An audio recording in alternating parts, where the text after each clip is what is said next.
Hello, I'm Zainab Badawi. Welcome to this Hard Talk special, coming to you from the University of Addis Ababa with the US Secretary of State, John Kerry. As the African Union celebrates 50 years, many are hoping that this Golden Jubilee will mark a new golden era for Africa. We've invited an audience of young Africans to put their questions on US foreign policy to John Kerry, and we also have questions from you, the BBC audience worldwide.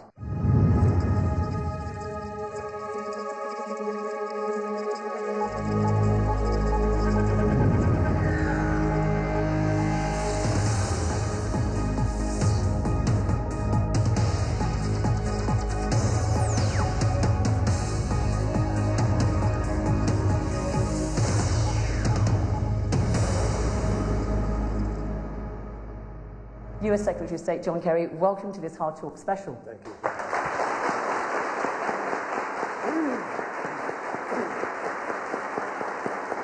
Secretary of State, it's a big world out there, isn't it? And you have many pressing demands, objectives and goals. But when you look around the world, just highlight for us briefly what your main areas of concern are. Well, thank you, Zainab. First of all, thank you to the University of Addis Ababa. Thank you, all of you, for taking part in this. And thank you very much to the Foreign Minister Tedros of Ethiopia, for joining us. We really appreciate it. And thank you for hosting this and doing this. I think for anybody looking at the world today, as you measure the challenges, and all of you as young folks getting out of a university, or some of you I just met, already out and working, the greatest concern has to be the lack of a fulfillment by governance in many countries of the aspirations of people, particularly the creation of jobs and the educational opportunities that are needed for this new modern world. We're living in a very different age, and you know it better than anybody. There are instant communications, more information than people can process. In Egypt, that was not a revolution that was moved by Islamism or any ideology. It was young people. It was you. People who came to the square and tweeted each other and texted each other and emailed and brought people in this world of sort of connectedness. We're really looking for an opportunity for their lives. So what I see in Africa, what I see around the world, are explosive numbers of young people. In Africa, you will have 100 million young people who need to go to school in the next 12 years.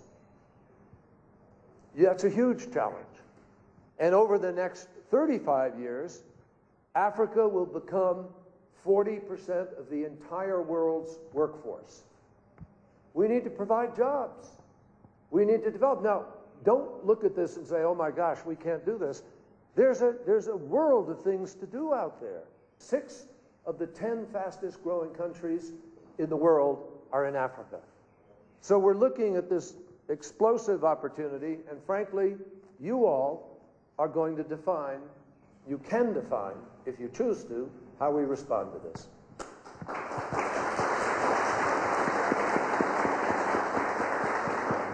So that's how you see the situation in Africa, and I'm sure everybody would agree that the issue of youth unemployment is a problem not only here in Ethiopia but all over Africa. I think the figure is something like 10 million jobs every year have to be found for Africans. But Secretary of State, again, just giving us an overview of your foreign policy priorities when you look around the world, just highlight some of the key areas of regions of concern. President Obama and I share the belief that the values of human rights and of freedom and of choice and opportunity are universal values. Everybody aspires to that. So our objectives are to address these concerns. Now, we are forced to deal with a certain number of crises. When Kim Jong-un starts to threaten missiles and suggest that we might have a nuclear confrontation, we are obliged to try to reduce that tension and deal with it. When a leader like Assad refuses to listen to the people of his country and decides to kill them and destroy his country simply to hold on to power, then we have to try to come in with other countries. We're not alone. You know, I think the United States is both blessed and challenged to be in a position to try to help move people towards this stability and peace and these opportunities. And that's what we're trying to do. Thank you very much indeed for that overview, Secretary of State. Now, I'm sure that there are people who are going to want to bite on what the Secretary of State has said and put some points to him. Mr. Secretary of State, when I hear that the United States wants to talk to the Taliban, and I think we should not talk to the Taliban, it is pure nonsense. It's a good question. Did everybody hear it? It's about the United States wants to talk to the Taliban, and he thinks that's nonsense, that you shouldn't talk to terrorists. Years ago, people thought that the United States shouldn't talk to China because of Mao Zedong and communism. But Henry Kissinger and Richard Nixon thought otherwise, and today we work with China. In the United Nations, China is joining us in trying to prevent Iran from having a nuclear weapon. So you can't work things if you're not willing to explore the possibilities that people will change their view and express something different. The requirement for the Taliban to come to the table was that they agree that they will not engage in violence against other people, in violence against other countries. They won't engage in terrorism, that they will not threaten the Afghanistan Constitution and so forth. So if they meet those standards, we believe we should sit down and explore. You don't give up anything until you say yes.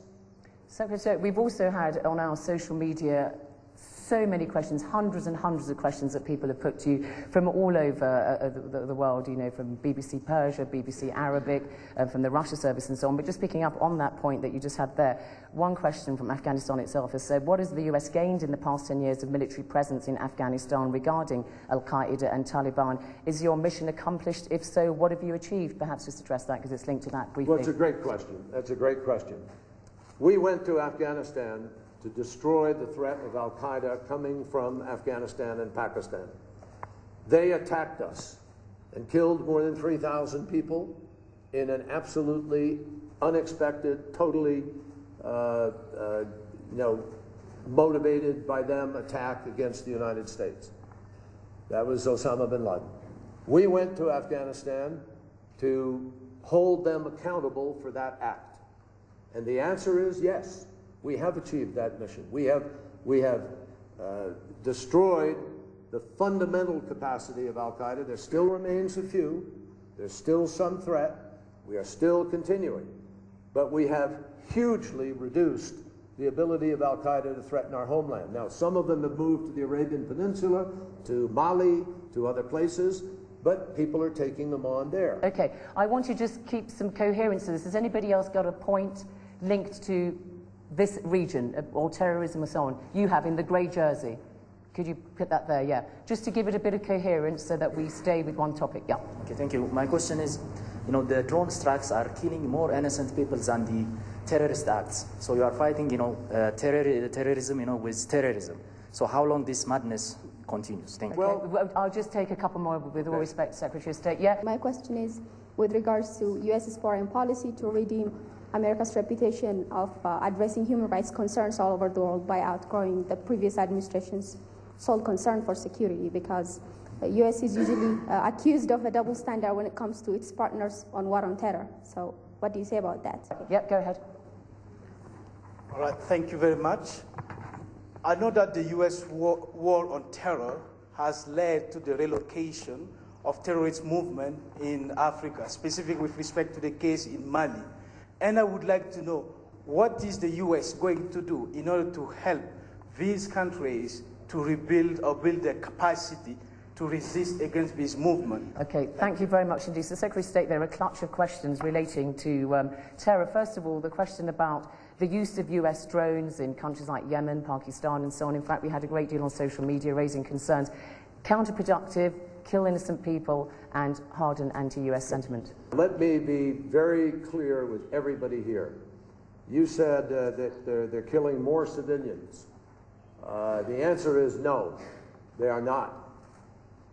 First of all, there have been very few drone strikes in this last year. Why? Because we have been so successful in rooting out Al-Qaeda in Pakistan. Secondly, the only people that we fire a drone at are confirmed confirmed terrorist targets at the highest level after a great deal of vetting that takes a long period of time. We don't just fire a drone at somebody and think they're a terrorist. Sometimes it takes a year to build the authority to know that we are correct. We do not fire when we know there are children or collateral, that we just don't do it. We have absolutely not shot at very high-level targets that we know when we see that there will be collateral damage. And I will tell you that the extremists who put bombs in those mosques and blow up 100 and some people never engage in the kind of clear discretion that we have exhibited in this program. Now, I know there's a lot of mythology about this program. That's why the president went public this week in an unprecedented effort to create a policy, and we have shifted the policy out of the intelligence community into the Defense Department, where it is totally accountable. And that's what we want, is accountability. You will never see that kind of accountability from terrorists who blow up in the streets, attack people wantonly. So I ask you to be very careful in comparing that. When I came in as Secretary of State, I wanted to review this program because, as in my tenure, I wanted to make sure that I knew what the standards were and what we were doing. And I will tell you, and I think people know my reputation over 29 years in the Senate. I'm an advocate for, candor and openness and for accountability. And I am convinced that we have one of the strictest, most accountable, and fairest programs there. Our preference is to capture somebody. We much prefer to get the information and to know what we can do. But sometimes, like with Osama bin Laden or others, it just doesn't happen that way. Secretary, just briefly on the helping the fight against terror in countries like Mali and so on. We are helping in Mali, and we're very sensitive to this movement of terrorism. But I will say this to you. Please don't just ask, what are you doing? Ask, what are you doing? You need to help. Everybody needs to help. This is where we need to build the governance, build the capacity that has the ability to resist this. It shouldn't be the responsibility of the United States way across the ocean to have to come over here and say, we have to do this. We need to build the internal capacity, and people here have to want to fight for their definition of the future of their country. Now, we are helping in Mali. Mali will have an election. Mali has assistance from the French and from us, and we will continue to do that. But all of you are really the best antidotes to this. Speak out as young people against this violence. And Secretary of State, we had on social media from all over the world, as I said, in this issue of terror was a very, very big one. And people are saying it's not just foreign policy, you've got to look at your own domestic terror threat as much as anything else. Absolutely, and we do. Bottom line is, we know the threat comes from within as well as without. And we are spending enormous amounts of money building our own capacity, and we are working very hard internally. Some of it is homegrown, some of it is not. In Syria, there are 2,000 plus foreign fighters, and they come from Europe, they come from a couple of them from America, a couple of them from Great Britain, and many of them from the Middle East, from Yemen, and from other places. So we all have a part in this, and that's why something, I mean to come back quickly, the Young African Leaders Initiative gives all of you an opportunity, and other fora give you an opportunity to make your voices heard and present a different alternative. Okay, Secretary, it's just raised Syria. Anybody got a question on Syria? Thank you. The international community interfered in Libya based on the grounds of responsibility to protect. And that was very swift. But now, you're not doing anything to protect the civilians in Syria. So the reason why I'm raising this question is, more people, I think the recent estimate is around 70,000 Syrians died since the conflict started in Syria, right. And you're doing nothing. Is it, but you did a very fast and very quick reaction to the Libyans. So okay. Don't you think it's a double standard? As Secretary of State, we had a great deal on Syria through our social media. Do you think that you're listening to the voice of the Syrian people and their true desires, echoing what we've just heard? How many more lives must be lost before the United States and the UN intervened. You acted fast in Libya. Has the US verified Assad's claims? Apparently, well, we've heard reports of rebels using chemical weapons in the crisis. That's putting it slightly the other way around, because most people, of course, have suggested that it's Assad's forces who've used chemical weapons. So picking up, I think, that some of those points and those on website. Let me answer very quickly. In Libya, I thought we had to help with respect to Libya because the leader of the country stood up and said, we are going to go into Benghazi and we are going to go house to house and we are going to kill you like dogs. And I thought the international community had an obligation, knowing what was happening and going to happen, to try to make a difference. And we were able to, because you had a different situation in Libya. You didn't have the kind of sectarian divide, though you have tribal, but not sectarian divide that you have, and a more complicated situation in Iran, in Syria, because you have Hezbollah coming from Lebanon, you have Iran involved, you have Russia sending support. It's a very much more complex and different situation from Libya. Now in Libya, we did, I think it was important, and we've given the Libyan people an opportunity to make a choice. They have a government, they have chosen, they have the ability to be able to have election. They can move for the future that they want. Now on Syria, you have a much more complicated situation. Assad is just trying to cling to power. He was given an opportunity to bring people in and make a reform, to have an election, to let people choose. Instead, he chose to use Scud missiles, artillery, airplanes with bombs. And there is some evidence raising the question of whether he has used gas against his own people.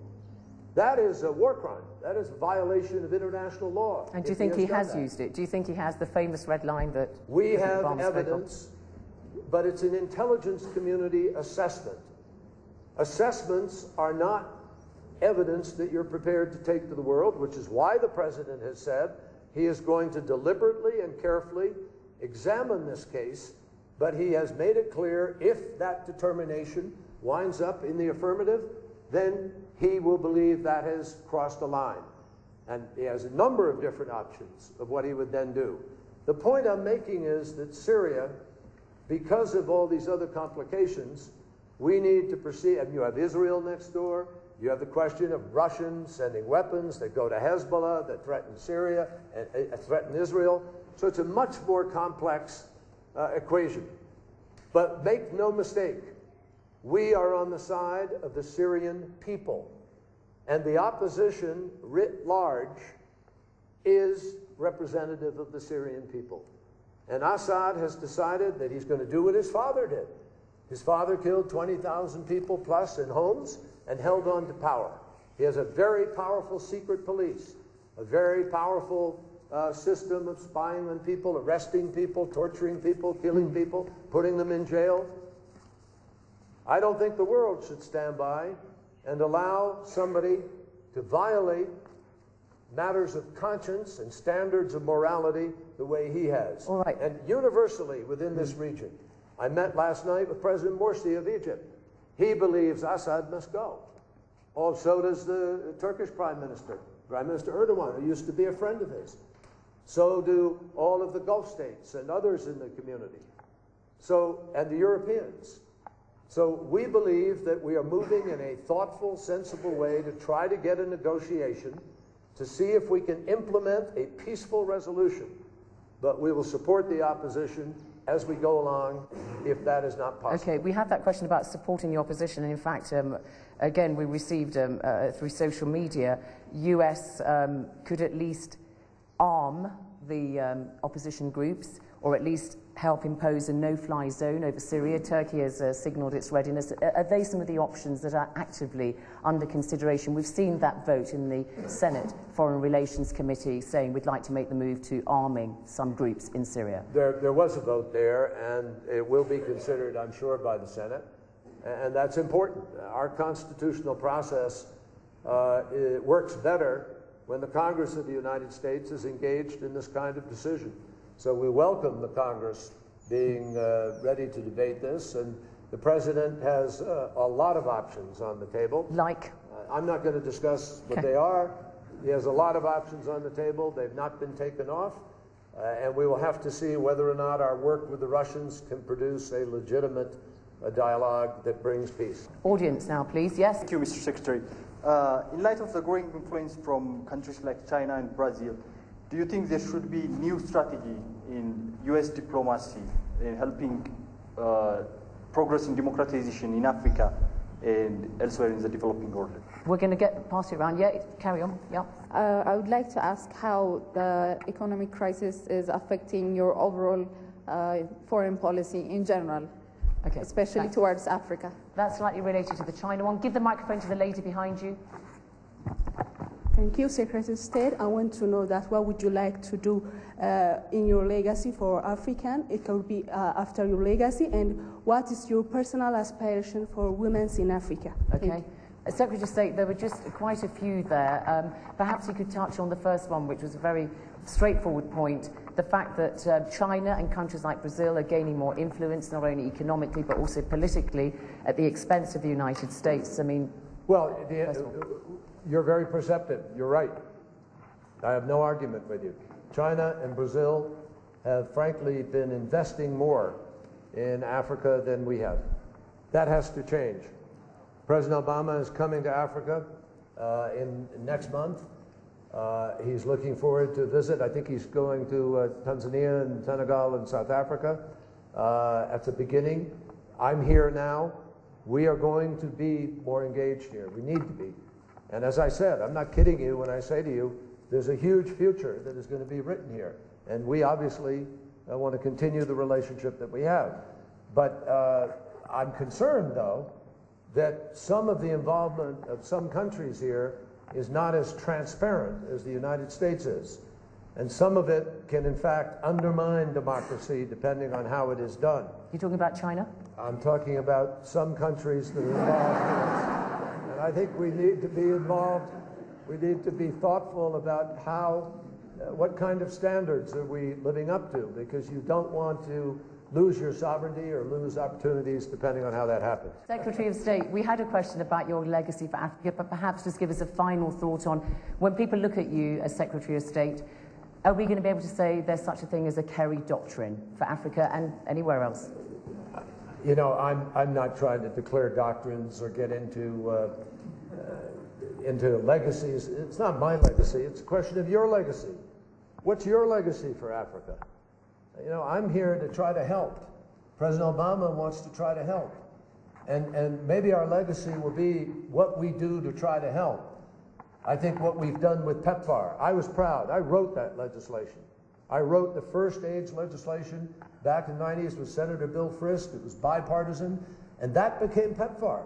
And now we've saved millions of lives, and we have a generation of people that will be free from AIDS because of it. That's a legacy for everybody.